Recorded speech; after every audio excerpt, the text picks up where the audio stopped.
Hello, and welcome to Books from Your Therapist, a podcast where we talk to therapists and mental health practitioners about their mental health related book recommendations.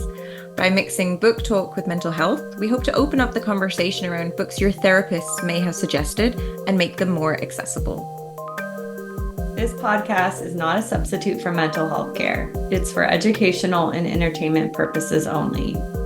I'm Amanda Throckmorton, a marriage and family therapist in California.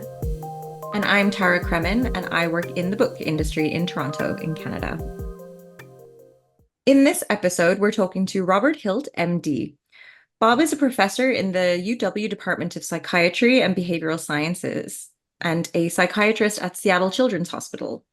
We're talking to Bob about the book Freeing Your Child from Anxiety, Practical Strategies to Overcome Fears, Worries, and Phobias and Be Prepared for Life, From Toddlers to Teens by Tamar E. Chansky, PhD, and The Eyre Affair by Jasper Fforde.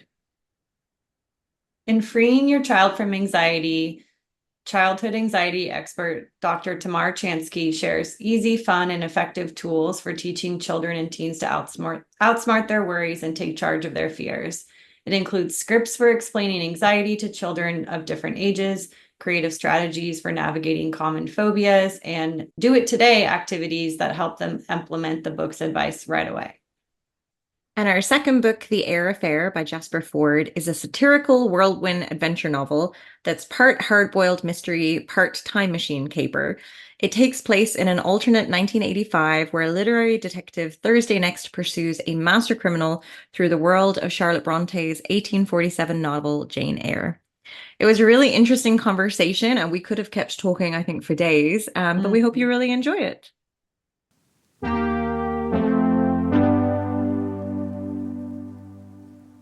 Hi, Bob. Thanks for joining us today. Just sort of curious if you wouldn't mind sharing who you are and like your identity around being a psychiatrist and where you work and the populations you tend to work with.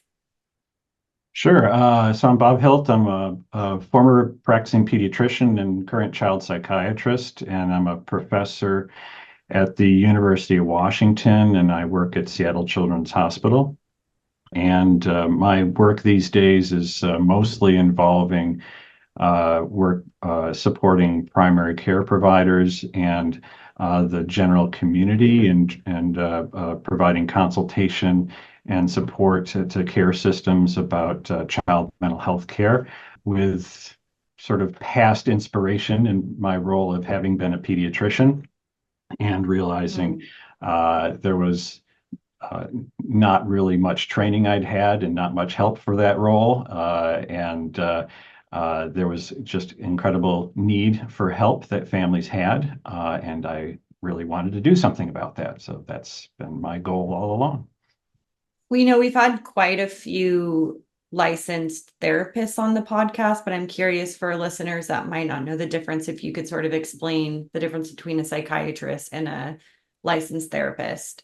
Sure. As you mentioned, so licensed therapists, there are many different pathways to becoming a licensed therapist. There's people who are psychologists, there's people who are licensed clinical social workers, or various other kinds of therapist backgrounds. For psychiatrists, there's really only one pathway, and that's through medical school. So a psychiatrist has gone through medical school, and then for an adult psychiatrist, they've gone through 4 years of post-medical school specialization training in psychiatry. For a child psychiatrist, they've had to become first an adult psychiatrist and then additional training in child psychiatry. I went the hard way, that I was actually a practicing pediatrician, and I went back and did adult and child psychiatry. I don't recommend that as somebody's career path because it takes a lot longer. But you have to become a regular MD first to become a child psychiatrist. And psychiatry training involves learning to become a therapist in addition to all the medical side of things. So that's a very interesting path to get there. And I'm sure you do have a ton of different viewpoints, I'm sure, when it comes to treating kids and teens. And I'm really curious, sort of, did your work as a pediatrician, was that sort of what, inspired you to go back and study psychiatry? Very much so. I found as a pediatrician and rural practice and subsequently as a hospitalist, how just important it was for families to have good mental health care and how much they struggled to get it, and how I was, sort of in a tag you're it situation, that I was trying to do my best to provide that care and really hadn't been trained how to do it. So, learning on the fly how to best help these families, and just knowing how important it was. So I would have kids who'd attempted suicide that I was just managing myself in the local hospital. I couldn't get them admitted to a hospital. For a couple of years of rural pediatric practice that I was doing, I never once was able to get a psychiatrist on the phone. I never got any of my kids admitted to a psychiatric hospital. It was pretty bad. I thought there has to be a better way. And so there's that led to a lot of annoyance and inspiration along the way. So the things I do now, I run child mental health consultation services that are sponsored by states. So all of the primary care providers in the state of Washington, Wyoming, and Alaska out in the Pacific Northwest, they all have a phone number they can call Monday through Friday and basically immediately reach me or one of my colleagues to talk about any child mental health or behavioral health issue for any of their patients. And we help them on the fly with whatever issues have come up, and we provide educational conferences for them. We train them. We also put together training materials and books and parent handouts they can use in their clinical appointments, some basic protocols of approach to care. And we have a social worker on staff who can assist with finding resources. We've also developed, with the state of Washington, where I'm based, and the state legislature support, a referral service for parents in the state. So if they are struggling to find a therapist, they can call a number and somebody will look for them for an available therapist matched to what their needs and insurance and location and the like. And currently they're able to do that within about, on average, about 9 days. And it's incredibly difficult in general to do this otherwise, because I wish the insurers would be able to help more, but we had to create this because they wouldn't.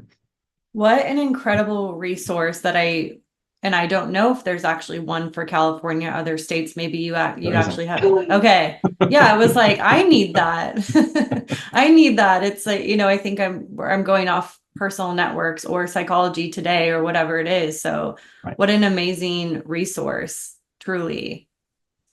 I have a question about therapists that are like, when you're training to become a therapist, like, because you were saying when you're becoming like a psychiatrist, you're going to be like adult psychiatry and then into child specializing.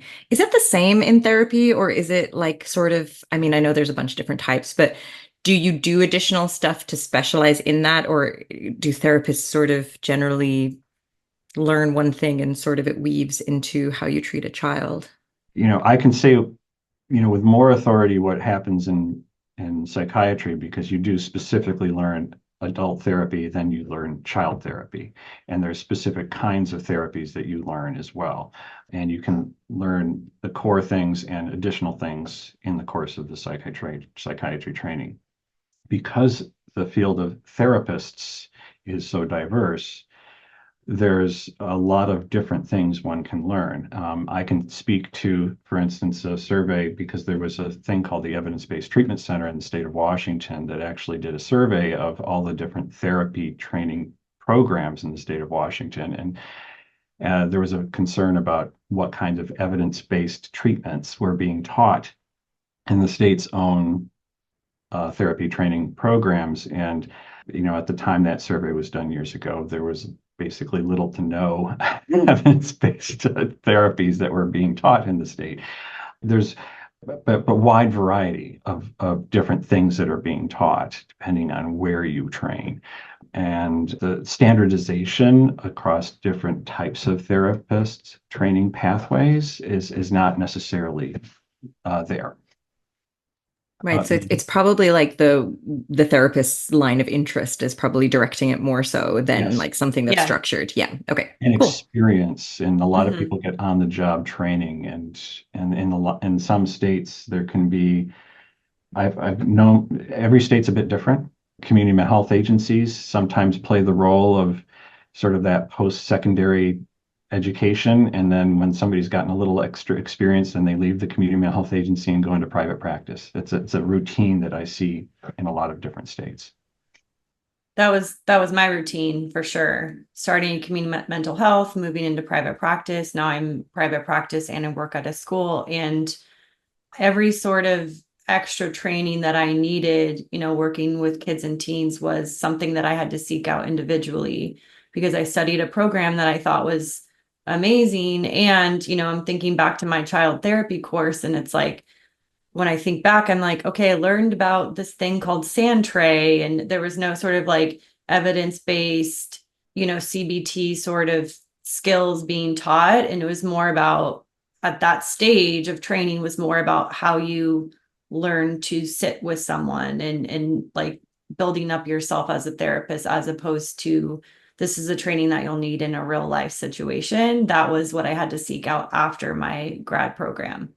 So what do you enjoy about the work that you're doing, right? Like you took a turn in your own career to come back towards this. And I'm curious, Right. sort of like, what is it that you enjoy about it? I found it satisfying to be able to make a difference at scale. So the being able to, there's that expression of teach a person to fish, and they can, feed themselves forever. So by coaching and supporting all of these different providers who can then take care of many, many more patients, I can have way more of an impact than I could individually, in taking care of just, my own personal cadre of patients. It's very satisfying to be able to teach and speak to certain, the providers that I coach over time, and see them become increasingly sophisticated. And they were very nervous to do one thing in the past, and now I talk to them and it's like, oh, I've tried this and I've tried this and I've tried this, and the sophistication level's way higher and the comfort level's way higher, and they're really helping so many more kids. And it's like, that's just so great. And because it has been talked about, forever. It seems like that to increase the mental health care education component of residency, it still hasn't happened. There's a lot of competing interests behind that. That would be a whole other topic of discussion. So a lot of this happens after you leave. Like how when I was a pediatrician and had to learn how to put a cast on, that's something I had to learn how to do after I left my residency. It's so inspiring, the work, and I'm glad that you can still see and get like fulfillment from that, because when something gets so large, sometimes it can be hard to see the wood from the trees. I was going to say it the other way around, the trees from Yeah. the woods. Yeah.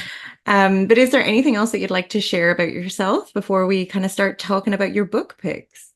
I get to work with a lot of great people, and so my book pick was a bit inspired by some of the psychologists I also work with, and I've worked with a group of people on developing some brief psychotherapy interventions that we've been implementing and training people on, training therapists on around the state as well.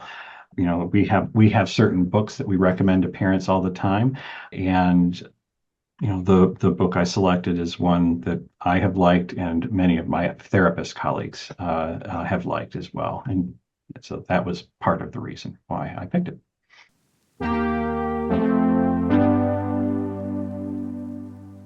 Great. Well, let's jump in. So, for the first book, which is our kind of like mental health related book, you chose Freeing Your Child from Anxiety: Practical Strategies to Overcome Fears, Worries, and Phobias and Be Prepared to Life from Toddlers to Teens by Tamar E. Chansky. It's a lengthy subtitle, but it's a good one. Yes. So you kind of jumped into a little bit about the why you have picked it, and there's a lot of books around anxiety, and this book is had been revised as well. Have you read the revision in both instances? I don't know how it was revised per se relative to the original, but there hasn't been much that's changed about anxiety per se. One of the things I've done is I've also worked with DSM people. I have a DSM-5 pocket guide, for instance, I've worked on. So, and I've just worked on a revision for the DSM people. For those who don't know, that's a diagnostic statistical manual. It's the Psychiatry Association's guide to saying what diagnoses are. And there have been some things that have changed over time about, for instance, categorizing how they categorize OCD and PTSD as not necessarily pure anxiety disorders, and changing a little bit about their categories. But anxiety itself hasn't changed that much. And CBT, cognitive behavior therapy, which really this book is all based on, hasn't dramatically changed over time. The advice, it hasn't dramatically changed about this. It's still good advice. One of the reasons I tend to, and I and my colleagues tend to recommend books that are not necessarily the latest and greatest, is we also work with a lot of families who need to get things out of public libraries, frankly. If we recommend that they have to buy something, it often doesn't happen.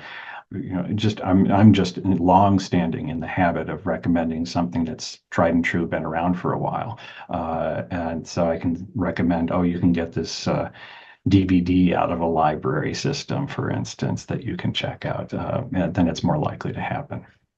Yeah, and this book seems very comprehensive from the way that it's structured in the different sections and everything, and like has a lot of like actionable things. I feel like I got stuff out of it. I mean, not as a parent, but just kind of learning about how to break down anxiety to explain to children like different things. Like I feel like that was sort of helpful. Right. Yeah. So what were the kind of takeaways from this book that you think are important for parents to understand, or parents of anxious children to understand? There's a lot of lessons, I think, it's important for parents. One of the things with anxious kids is anxious kids usually don't fall far from the tree. Typically, anxious kids have anxious parents. There's many factors for that. Some of that can be biology, genetics. Some of it's just sort of the environment, the situation they could be in. They could be in tough circumstances that creates anxiety and worries in their life. There could be just a social interaction style that's learned and passed down. There's a inherent thing that kids do when they're very young. If a 1-year-old is in a parent's arm and a stranger enters the room, one of the things a 1-year-old is going to do is look at their parent's face when a stranger enters the room to say, how should I react? And that kind of learning continues. And if the world is continuing to be demonstrated as fearful, that is one of the things that's passed on and incorporated. So it is exemplified in the book about one of those principles of, I say, put your own mask on first, of how you act with your child is important. And so they talk about the reassurance cycle, and reassurance doesn't work. Reassurance tends to make things worse. It's our natural instinct as a parent. Oh, they're anxious. They're coming to me. They're looking for reassurance and hugs and the like.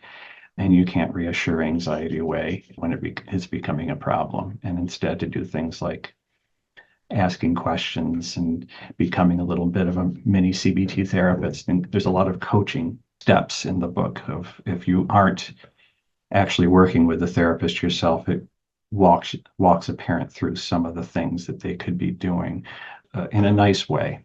And it breaks it down, in a lot of different sections of, if you have this problem, or just in general, how it could resonate with the parent into what they could do. But, first step is to stop doing the thing that's making the anxiety worse. And then you could start doing the things that can make the anxiety better. There's a lot of examples in the book for how to go about your own DIY CBT, but I always start with a parent of how to stop doing the unhelpful stuff. Yeah, I think I wrote down the quote from the book, or a quote from the book that says, like, bad parenting can't cause these problems, and good parenting alone can't fix them. So it's that kind of stuck with me. It's like you do need this assistance or like structure of the book to kind of help you identify and help your child. I also really liked that this isn't a book that every parent needs to read cover to cover, right? Which I think makes it a little bit more accessible to skip towards, oh, I'm noticing some separation anxiety with my kid. Let me go to that chapter and really get to know that. I appreciated how each chapter was sort of broken down, because I think a lot of times these books don't get read cover to cover. So I appreciated that a parent can go in and find that chapter and really get to know it. Right. And various little phrases that, things could, you never know what's going to resonate and become the useful thing to a parent. Like a phrase that was in there a few times about, connect with your child, not with their anxiety. That's a phrase that some parents could, now I get it. The could start to make a difference. The excessive anxious behavior, the kid who comes in to the bedroom, 20 times at night for reassurance, or saying, oh, just don't stop. At some point, you have to stop responding to the excessive anxious behavior, the asking for continual reassurance. That does not help the child responding to the continuous asking for reassurance. And you could respond by, what did I say the last time? Or you could respond with a question, or say, I think we've already answered that. And let the child sit with that. So the continuous reassurance doesn't help. It actually makes things worse. And I think there's a piece too of good parenting also includes helping your child build resiliency and face these things, right? Like you can't expect your child to be shielded from every challenge in life. And that is an aspect of good parenting, is to kind of sit with them and say, you can do this. Like, I know you can do this. There's a line that I will often use with parents myself of, the phrase, when you fall off a horse, you got to get back on. And I said, whoever coined that phrase might have been the world's first CBT therapist. That's essentially what it comes down to. Yeah, absolutely. And it's amazing if you can approach kids and give them, there's some emphasis in the book about this, but if you can give them an understanding too about what's going on with anxiety, and approach them in a way, you don't dumb it down, but give them a real understanding about what's going on. It's amazing how much progress kids can make. I was taught that when I was first learning how to do CBT, and CBT was still kind of catching on. I learned how to do CBT back east. I was on the East Coast when I was learning my psychiatry, and that was still the land of psychodynamic psychotherapy, Freudianville. So I had to go seek out my CBT on my own a bit more. But I was all gung ho. I had my first obsessive compulsive disorder kid as an 8-year-old with really significant OCD. I read the books. I was talked to somebody about how to do it. I was all gung ho, and I started off my first session with this child to coach them how to do what I was going to be doing with them, of these exposures. We call it graded exposure, finding out what their hierarchy of what's most difficult, what's least difficult. And I said, and the basic idea, and I gave them this metaphor, and the metaphor was based on this book by John March about the screeching or loud monkeys. And I'll synopsize it real quick. It's that you imagine walking through a park one day and you come across this tree with all this noise, and you look up in the tree and there's these monkeys jumping around the tree making all this noise. What are you going to do? You're probably going to stop and stare at this tree of all these monkeys jumping around. But how long are you going to stand there? Okay, maybe 20 minutes or something like that. But eventually you're going to remember, oh, that's right, I got to get home for dinner. So you're going to leave the tree. And then maybe as you're walking home, there's another loud noise, and you look up again, there's another tree with a bunch of monkeys in it, but this time they got brown fur and they're a little bit smaller, but they're screeching and jumping around in the tree. Are you going to spend 20 minutes looking at that tree? Maybe a little bit less, maybe 15, maybe 10 minutes. Okay, but oh, that's right, I got to get home for dinner. Okay, then you leave that tree. I'll come across another tree, bunch of monkeys, but now they got yellow fur and they got two tails. Okay, you're going to look at it, but are you going to spend 20 minutes, 15 minutes? Okay, maybe 5 minutes. Oh, that's right, I got to get home for dinner. And I said, essentially, what we're going to do with the exposures is teach you to recognize your obsessions or compulsions as that's just a tree full of screeching monkeys. And I taught this to this 8-year-old kid, and he's like, "Oh, okay, great." It comes back for therapy the next week. He said, "I'm cured." Like, what? So I get it. Like, it's like that's not supposed to happen. I didn't get to do all my other fancy stuff. So that taught me right away that if you teach even a young kid what's going on with their bodies, if they're having panic attacks, if they teach them about adrenaline, about what's going on with their hyperventilation and they're tingling in their fingers, and explain what's going on in their body, explain what the whole therapy thing's about and what's going on with the panic cycle, or what's going on with the distraction from attention, or why you're doing what you're doing, and teach them what's going on. Some kids can just move along with this thing real fast. Yeah, I feel the psychoeducation piece is so important because I feel like kids, even more than adults, they want to learn about it. And a lot of times they're not internalizing it as something bad about themselves yet. Like this just is, right? Like we teach about anxiety, it just is. And I think that's a really important piece starting off working with kids and teens. The question I think everyone always has is around like, do you see the impact of the pandemic in a different way around anxiety for kids and teens and families?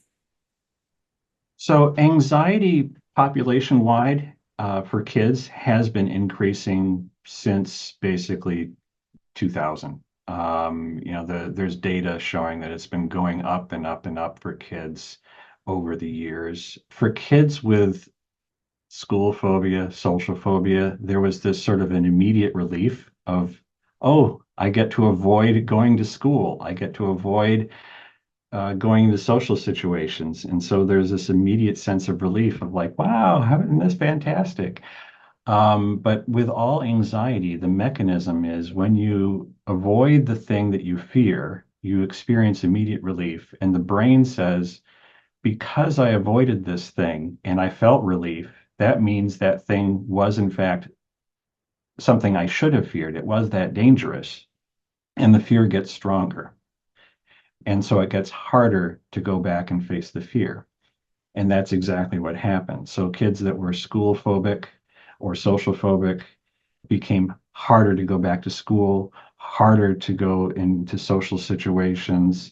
We saw a real spike of anxiety demonstration once, asked to do things again after allowed to avoid. So there was sort of an uncovering of really bad anxiety as people were asked to do stuff again.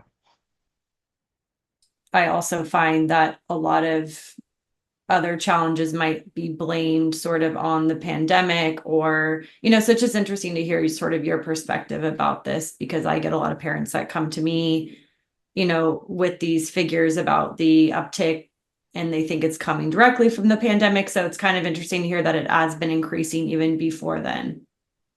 It's been long increasing in society since before then. You can't point to any one thing. There's been a lot of societal changes over time.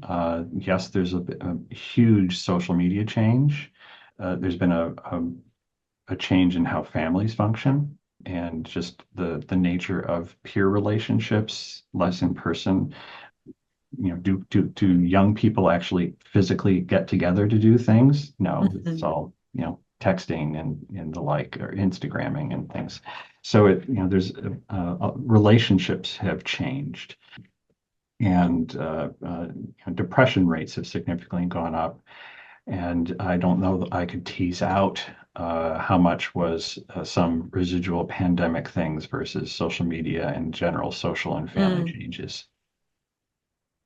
I mean, we could do a whole separate episode on social media and smartphones and all, and that whole piece of it. But I am sort of curious, when I know it might be hard to speak generally about this, but when would you suggest parents or teens looking into medication around anxiety? In general,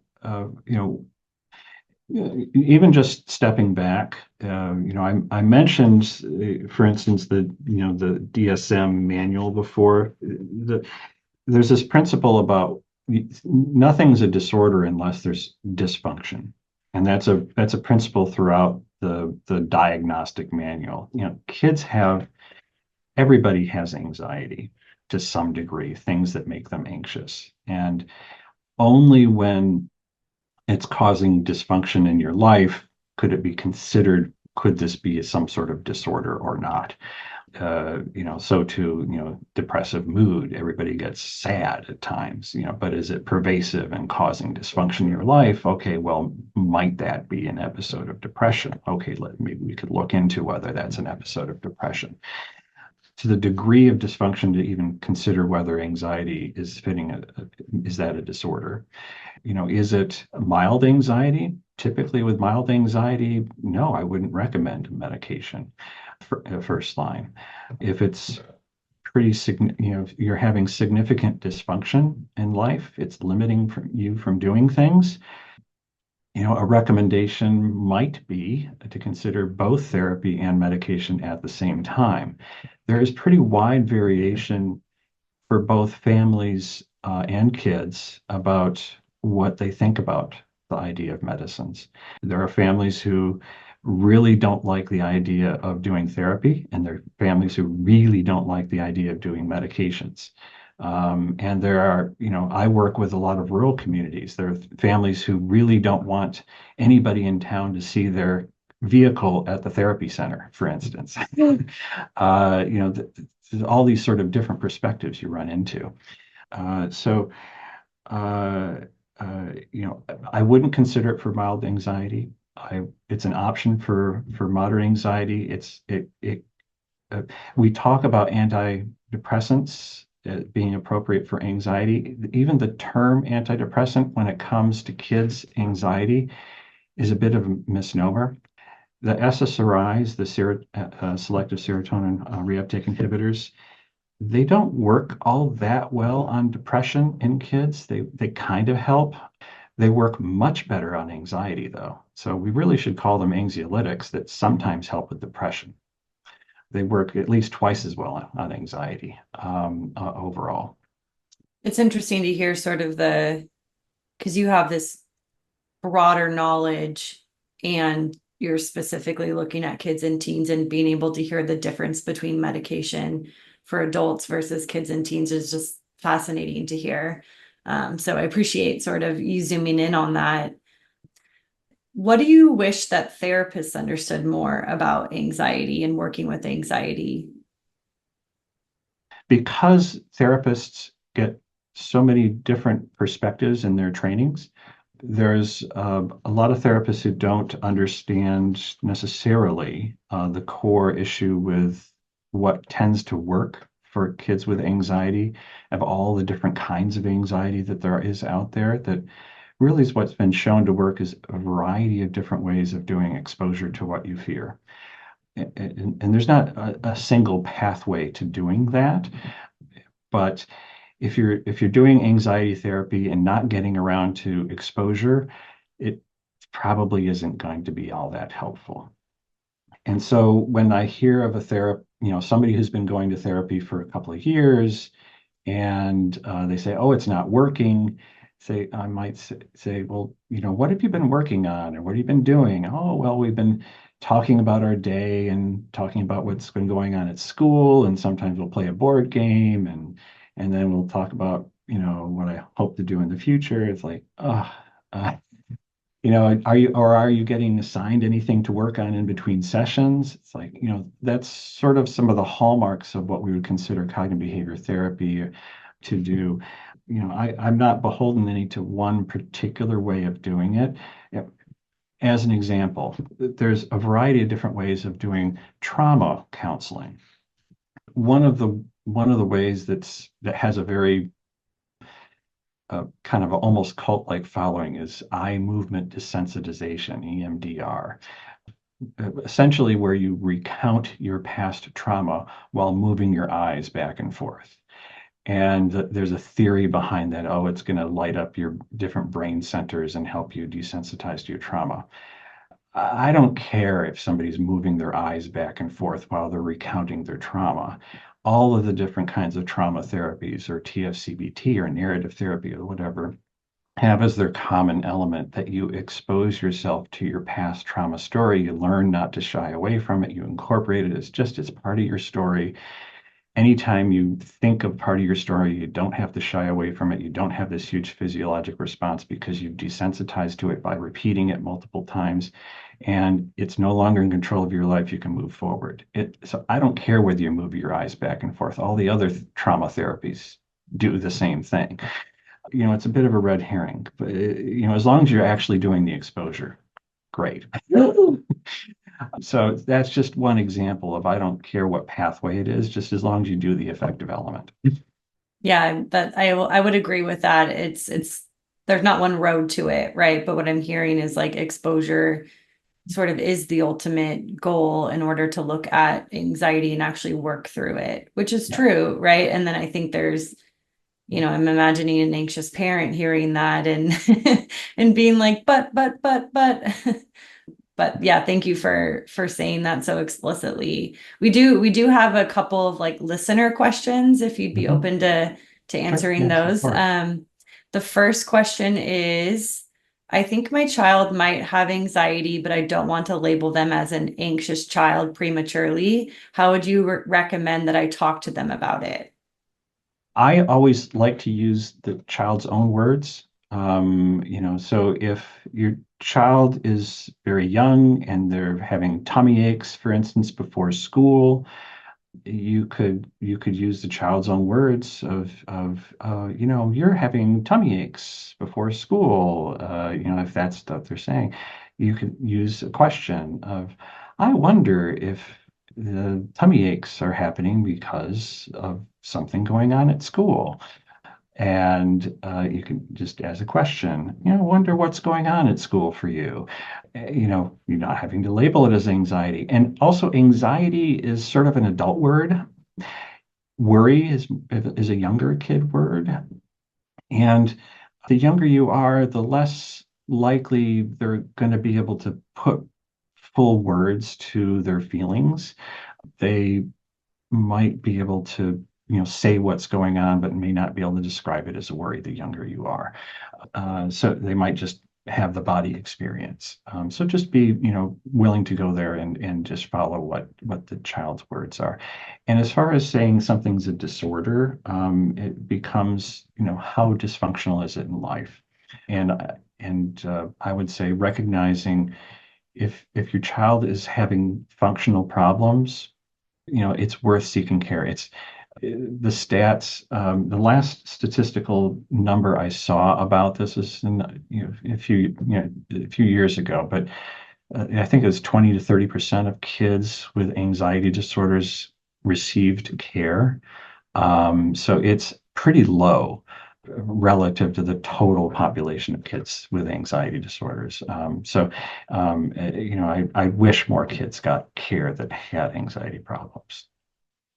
So the second question, I feel like you answered it a little bit, but it is, how do you talk to little kids about anxiety? And what I heard was from you using their own words, and I think personally, there are so many books and short films and, Inside Out 2. I don't know if you've seen that yet, Bob, but I haven't seen it yet. It's excellent. You can tell that they've consulted with the therapist on, the anxiety character.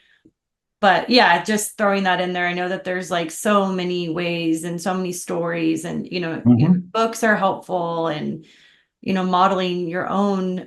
I like to talk about my own worries with young kids to sort of normalize, an age appropriate worry, right? Like normalize how this is part of everyone. But curious if you have anything to add to that question. I think kids, the first place where they learn about the world again is their parents. To the degree that parents can learn to not give in to their own worries and to push through and model the behavior, they could even talk about how a parent has their own worries and how they push past it as a way to model, you know, getting through anxiety. And yes, there are kids' books about getting through anxiety as well. I think parent modeling with young kids is probably the most powerful in either direction. Parents can teach kids to worry pretty powerfully, or teach kids a way out of worry powerfully. There's an exercise I love to give, parents. It's, at dinner time, maybe everyone names a challenge they had during the day and how they got through it. Right. And that's an opportunity for a parent to say, I was running really late and I felt worry, and, this is what I did to calm my body. And this is, kind of modeling for their kid how we all sort of have these challenges throughout the day. And like, this is how we face them, and really normalize that and talk about it with each other. That's good. Sometimes I'll get asked about, relaxation therapy as a way out of anxiety. It's sort of advanced, really, for kids to be able to do, because that's difficult to do in the moment.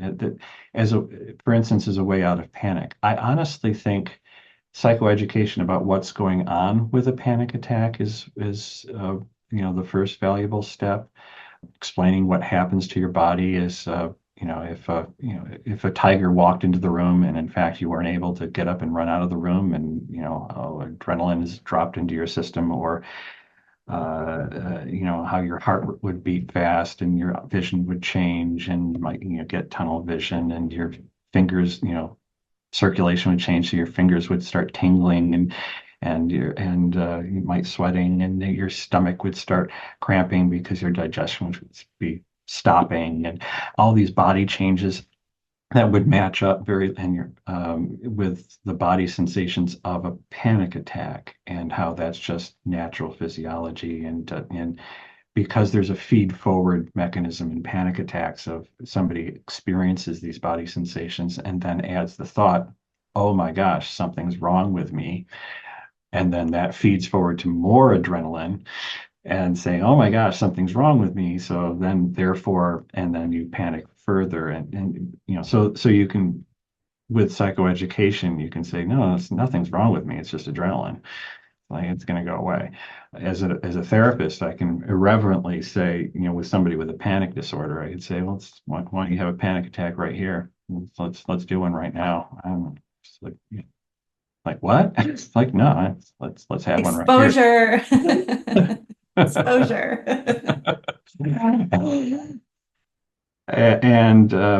But the relaxation stuff, teaching somebody to do, control their breathing. A lot of times where that goes wrong is somebody's like, oh, yeah, I'll do my breathing, and then they'll essentially hyperventilate in the midst of feeling anxious. And so I'll have to coach people instead. It's not the breathing deep, it's the breathing out. Because it's the breathing out process that grabs your vagal nerves. If you breathe in, breathe in, breathe in, breathe in, breathe out, breathe in, breathe out quickly, you hyperventilate, and you get hypocapnic, and you get all the paresthesias, and then you can send yourself into a panic attack from the sensation. So it can go wrong, this whole quote relaxation stuff. So there's pitfalls to teaching just relaxation training.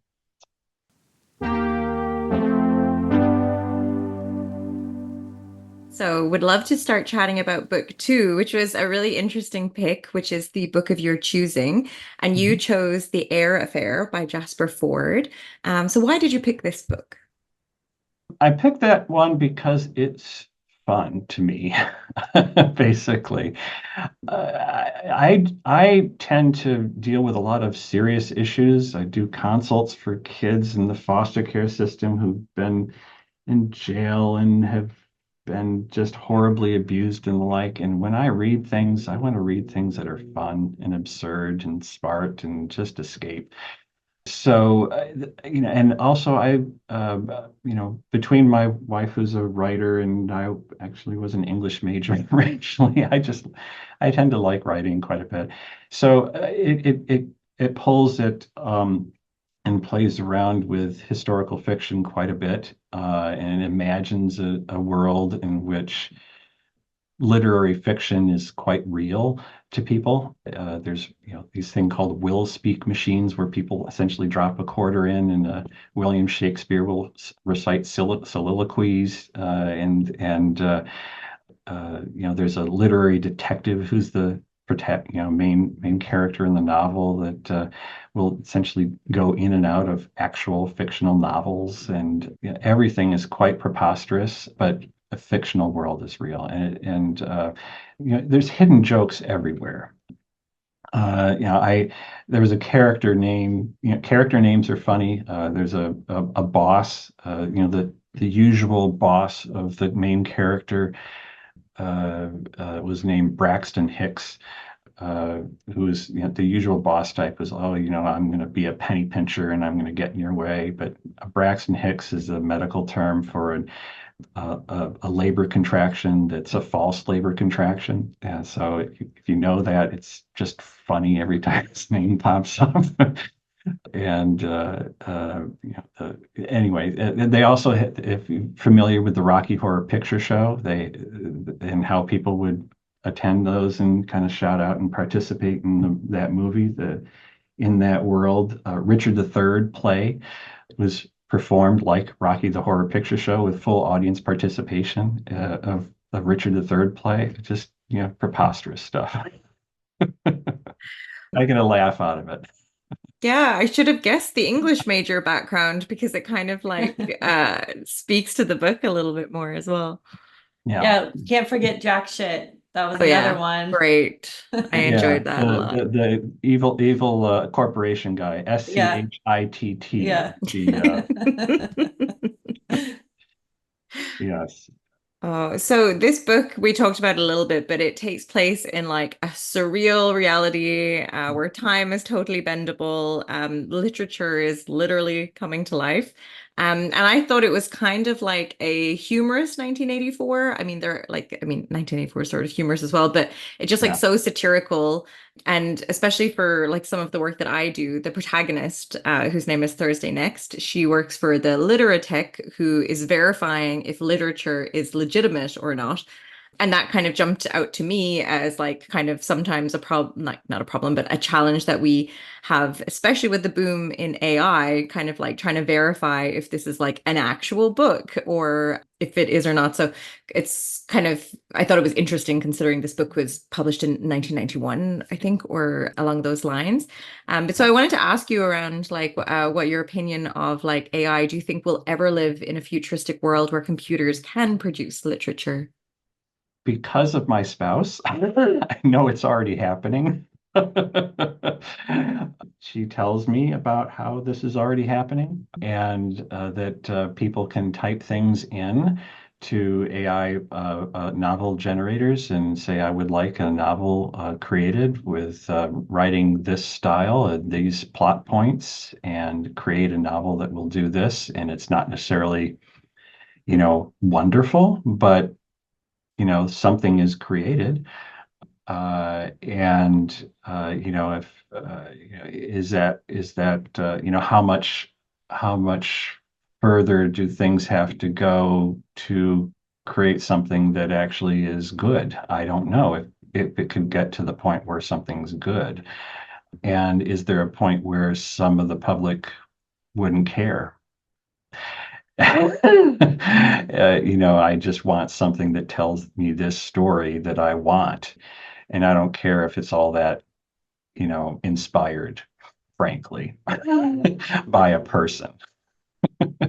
So I think there may be in the future some role for like, I just want something to tell me this particular story that I want my particular story to be written in the way I want it to be, and not generated by a person who's creating something very uniquely for me. That might be possible. I wouldn't have thought that before, but my spouse tells me that it might be possible. I remain optimistic that we would be able to tell the uh yeah, like if it was, I guess like it depends on quote unquote what you consider literature then. But I remain optimistic that authors will be needed and for books that need to be read for For sure. something that is a coherent, unique story, we would need authors, I believe. But something that's sort of trite and like everything before, I don't know. I don't know. It reminds me of, I saw a tweet recently and I don't know who it was by, but it said, I want AI to do the cleaning and the cooking so I can write, right? Like the opposite of, here it is to write these books for us. But no, I want them to be doing the cooking and cleaning so I can do my art. So in this novel, it explores like the power of literature and the boundaries between reality and fiction. And going back to anxiety for a moment, anxiety can also, it kind of toes the line between reality and fiction. What are your thoughts on how imagination impacts anxiety for good or bad? I think imagination is, particularly for younger kids, a very powerful driver of anxiety. The out of control imagination is a big part of where anxiety really comes from, and is part of what essentially tells the lies to the child of, oh, you know, oh, I might be killed by a satellite falling on me. So that comes out of the child's imagination. And they may go to a parent and say, I'm worried a satellite's going to fall on me, and the parent can say, no, it's not going to, but there's a chance it could. And the parent, who's going to be completely honest, is going to be like, well, there's a 0.000000001% chance. It's not a 0% chance, but it's a minuscule chance a satellite will fall on you. But it's coming out of the child's imagination. They can imagine all kinds of crazy things, and they can get scared by all kinds of things out of their imagination. And their imaginations are fantastic. They can spend a lot of time in their imagination, and it doesn't serve them that well if they're in the cycle of anxiety. And some kids are just born with very active imaginations and can create more anxiety problems. Those are potentially the writers of the world too, though. So it could it's just like Absolutely. a good side to the overactive imagination. Yes. There's, there are people who wonder where, or ask writers, where do you get your ideas from? And there are writers who's like, I have no problems with ideas. I have them coming out my ears. I have no time to write them all down. So this book is the first in a series. Have you read the whole series? I've read the first three. They were entertaining. I particularly like the villain in the third novel.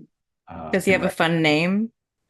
Uh, uh, it was the Asheron Hades' sister. I can't remember her name at this point.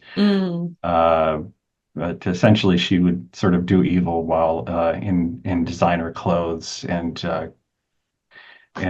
create chaos through entropy, altering entropy. It was kind of an odd way of doing things. It was very funny. So who would you say, like, who would you think would enjoy a book like this if you were to recommend? people that just really love classic literature and would like the idea of it coming to life and playing around with it, and would just like the idea of bouncing around through time and absurdism and just something that it doesn't stay still. It moves along fast. I can't speak to the rest of the series. The first three were just kind of fun. And what is it about the books that inspire you? I think for me, it's entertainment and fun and relaxation. And it's a common cause for me and my spouse to be able to refer back to various things and say, oh my gosh, look at that television show. There was a television show in the first book, for instance, called Name That Fruit.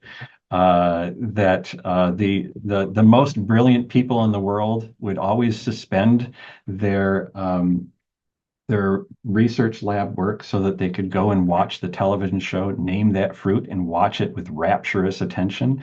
And every time a new network show comes on, it seems like we kind of like, oh my gosh, it's Name That Fruit again. and and of course it's really popular. And so anyway, so there's certain little things that come out of there and we're prescient that we find funny. One of the things that I thought was very amusing was there's just like a little reference to the fact that surrealism is made completely illegal and then it's made legal again, and both instances prompted protests. It was just like, Right. just the whole idea of that was just so ludicrous. I loved it. Yeah, there's tons of little jokes like that in there they can pull out. I have a last question for you, which I think is kind of a hard one. And I've been thinking about my own answer, and I want to also ask Amanda. But in this book, there's a scene where a Japanese couple are vacationing within the world of Jane Eyre. If you could vacation in a book, which one would it be and why? Yeah. I think I'd probably vacation in a river runs through it. Um, I I'm I enjoy my time fishing, and something about that world at that time, I could enjoy that. That's a great answer. Man, you came to that one quick. I'm still like going through my choices. I'm like, would that be fun or not? But that's a great answer. My mind goes to the wrong places at first. Like I've been reading a lot of more like dystopian type of novels, and I'm like, I don't want to go to any of those places. It's like Hunger Games, like it's a great question. I know I think a minute to think about it. Tara, if you have your answer. Well, I was wondering because I read so much nonfiction, like, can I go to a nonfiction book? I don't know if that counts in the rules of this game I've just created, but Patti Smith's book, Just Kids, is my favorite book, and I've always given it to a ton of people. So it'd be cool to like go visit that world. And then I was thinking like the book I've probably read the most, which I haven't read in years. I wrote a little bit of half of my thesis on was Kerouac's On the Road. And I was like, maybe that would be fun. But then I was like, no, I mean, like women are completely erased from that story. But then I'm on vacation. It's not like I'm in the story. So anyways, this was what I was doing before we got on the call. I was trying to solidify my answer and I still haven't. So maybe if I could a nonfiction Just Kids, like that's more time traveling, I guess, than literary time traveling. I mean, if you're going just for fun, it's like Alice in Wonderland or something for a or little like bit. Lord of the Rings, but then I was wild. Thinking, yeah, the same thing about like I don't want to be in a place where there's a war. I think it's a complex question, right? Because my mind goes to all these places, and I'm like, I like evaluate the challenges of that, and I'm like, do I, can I pick and choose the experience I have when I'm there? Like, Yeah. I love the idea of it though. I'm gonna ruminate on it for a while. Yeah, would you want to be in the Pride and Prejudice land if, but the realities of actually living there at that time?